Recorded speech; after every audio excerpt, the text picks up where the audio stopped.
इस कहानी को सुने आपको बहुत बड़ी सीख मिलेगी। एक गांव में राजू नाम का लड़का रहता था। राजू गरीब था, लेकिन ईमानदारी और मेहनत में विश्वास रखता था। वह रोज अपने पिता के साथ खेत में काम करता और शाम को जंगल से लकड़ियां काटकर बाजार में बेचता। एक दिन जंगल में काम करते समय उसे एक चमकती हुई थैली मिली। जब उसने थैली खोली तो उसमें सोने के सिक्के भरे हुए थे।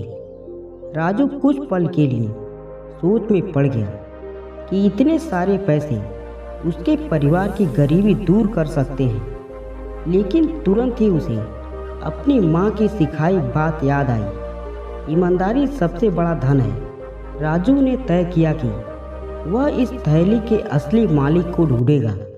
वह थैली लेकर गांव के सरपंच के पास गया और उन्हें सारी बात बताई।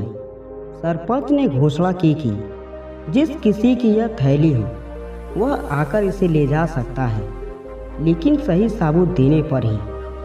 थोड़ी देर बाद एक बूढ़ा आदमी आया और बोला कि वह थैली उसकी है।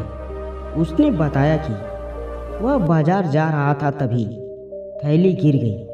उसने थैली का विवरण भी सही सही बताया। सरपंच ने बूढ़े आदमी को थैली लौटा दी। वह आदमी बहुत खुश हुआ और राजू को धन्यवाद दिया। उसने इनाम के तौर पर राजू को कुछ सोने के सिक्के देने चाहे, लेकिन राजू ने मना कर दिया।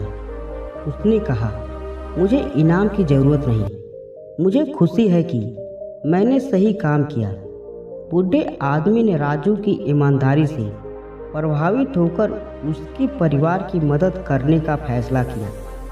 उसने राजू के पिता को खेतों के लिए अच्छे औजार और बीज दिए। जल्द ही उनकी फसल अच्छी होने लगी और उनका जीवन बेहतर हो गया। कहानी की सीख।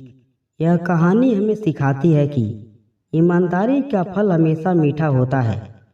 सच्चाई और सही काम कभी बेकार नहीं जाते।